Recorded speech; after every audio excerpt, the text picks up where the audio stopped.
Welcome back to अड्डा 24/7। मैं हूं शिप्रा तिवारी। कैसे हैं आप सब लोग? उम्मीद कर रही हूँ बहुत अच्छे, बहुत शानदार, बहुत जबरदस्त होंगे। सो आज की कहानी जो मुझे सुनानी आप सुनेंगे अपनी और सिर्फ अपनी शिप्रा मैम की ज़बानी बच्चों। और जैसा कि मैंने आपको बताया था, परीक्षा में चर्चा जो 1 अप्रैल को होने वाली थी, आज वो हो गई, जिसमें करीब 13 लाख लोगों ने जो है हिस्सा लिया। इस चर्चा का विषय क्या था, क्या एजेंडा था, आज मैं वो आपको बताने वाली हूँ। बहुत ज़्यादा डिटेल में बात नहीं करेंगे, पर मोटा मोटी क्या बात हुई उसके बारे में मैं आज आपको बताने वाली हूँ। जैसा कि मोदी जी ने ये बताया कि जो अप्रैल का महीना है वो बेसिकली एग्जाम्स का महीना है।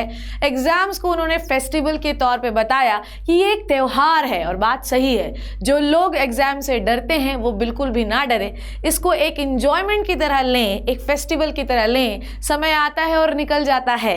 जो एग्जाम हो गए हैं उनसे आप सीखिए कि फ्यूचर में क्या आप अच्छा कर सकते हैं, और जो आने वाले हैं उनके लिए एक सीख लीजिए ताकि हम अच्छा और परफॉर्म कर सके। जैसा कि आपको पता है कि टर्म 2 एग्जामिनेशन आने वाला है, तो इस टर्म 2 एग्जामिनेशन को भी आप त्योहार की तरह ही लीजिए, स्ट्रेस बिल्कुल भी मत लीजिए। रही बात मोटिवेशन की, तो ना तो आपको आपका पड़ोसी, ना तो भाई बहन, ना तो माँ बाप, कोई आपको मोटिवेशन नहीं दे सकता है। हम आपको मोटिवेशन देते हैं तो हमारा ये छोटा सा पुश आपको सिर्फ थोड़ा आगे बढ़ा सकता है। इंसान को मोटिवेटेड वो खुद स्वयं रख सकता है। तो self motivation is very very essential. ये मोदी जी ने आज की परीक्षा की चर्चा में बताया। उन्होंने ये बताया कि कोई भी इंसान अगर सेल्फ मोटिवेटेड है, कोई बच्चा अगर सेल्फ मोटिवेटेड है, तो उसे किसी और मोटिवेशन की जरूरत नहीं होती। दुनिया चाहे कुछ भी बोलती रहे, if you are self motivated, आपको किसी की जरूरत नहीं है। आप ये क्या टर्म 2 क्या छोटा एग्जाम है, आप दुनिया का कोई भी एग्जाम क्वालिफाई कर सकते हैं।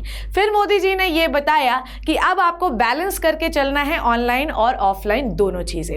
ऑनलाइन से पढ़ने का फायदा आप समझते हैं क्या होता है? दुनिया की हर शिक्षा से आप कनेक्टेड हैं। आपका जो पूरा वर्ल्ड है एक छोटे से मोबाइल, लैपटॉप और कंप्यूटर पे समाहित हो गया है। नॉलेज अपार है, जितना चाहें उतना आप ले सकते हैं। पर यहाँ पर आपको ऑफलाइन शिक्षा पर भी ध्यान देना है, क्योंकि ये आपको आपकी शिक्षा के प्रति परसेप्शन बदल देती है, लोगों से आपका इंटरेक्शन बढ़ाती है। आप यहाँ पे पढ़कर हमेशा अपने आप को खुश महसूस करते हैं। परीक्षा की चर्चा में यहाँ पर मैं आप लोगों के साथ अपना एक पॉइंट जोड़ना चाहती हूँ कि जब भी आप मेरे साथ पढ़ते हैं बच्चों, तो आपको मैं ऑनलाइन और ऑफलाइन दोनों का फील दिलवाने की कोशिश करती हूँ, ताकि आपको कभी भी ये फील ना हो कि आप एक ऑनलाइन क्लास में बैठे हैं, उस क्लास में फन चलता रहता है, उस क्लास में मस्ती मजाक चलती रहती है, और साथ ही साथ हम बड़े से बड़ा टॉपिक, मतलब आपने देखा है कि लास्ट में हमने heredity and evolution, health and disease जैसे बड़े बड़े टॉपिक किए हैं, पर उसमें आपको बिल्कुल भी स्ट्रेस, मतलब इतना सा भी स्ट्रेस आपको नहीं आया।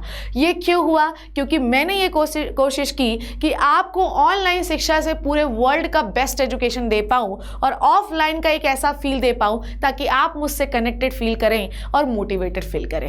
अगर मेरे 4 वर्ड से भी आप मोटिवेटेड फील करते हैं तो मैं उस लेक्चर को अपने जीवन का सबसे अच्छा लेक्चर मानती हूँ। सो मोदी जी ने यह भी बताया कि आपको इन दोनों के बीच में क्या बना के रखना है? बैलेंस। दूसरी बात यह है कि कभी भी आपको किताबी कीड़ा नहीं बनना है कि आप पढ़ रहे के पागल हो गए। नहीं, आपको अपने गेम्स में, आपको बाहर जाके खेलना है, लोगों से मिलना है, अपने आप को फ्रेश रखना है। दिमाग का भी यही खेल होता है बच्चों कि जब तक आप उसे अपने दिमागी प्रेशर में जो है प्रेशर देते रहोगे तो कुछ समय तक तो वो जो है आपका नॉलेज गेन करता रहेगा, पर कुछ समय के बाद वो भी जो बोल देगा भाड़ में जाओ, अब मैं नहीं काम कर रहा। भाई, एक ऑर्गन की अपनी एक एफिशिएंसी है।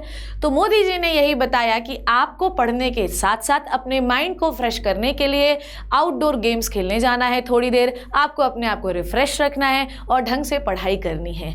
आपको सबके साथ अच्छा बिहेव करना है, खुश रहना है, क्लीन एनवायरनमेंट रखना है, बढ़िया तरीके से जो है पढ़ाई करनी है। और पढ़ने से पहले आपको बनाना है बच्चों अपना एक टाइम टेबल। टाइम टेबल के बारे में हम डिस्कशन कर भी चुके थे। टाइम टेबल बनाइए और उसके साथ पढ़िए, और उसके बाद आप अपने एग्जामिनेशन में डेफिनेटली सक्सेसफुल हो सकते हैं।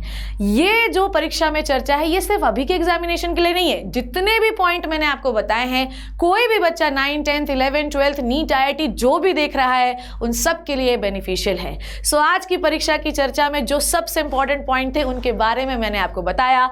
लास्ट में मेरे को जो सबसे बेहतरीन इंपॉर्टेंट पॉइंट लगा वो था सेल्फ मोटिवेशन। बच्चों, आपको किसी भी चीज से घबराना नहीं है, अपने आप को सेल्फ मोटिवेटेड रखना है और पढ़ते जाना है, आग लगा देना है, दुनिया को बता देना है कि आपसे बेहतर कोई और नहीं है। तो मिलती हूं किसी अमेजिंग चर्चा या जानकारी में, तब तक thank you so much and bye bye.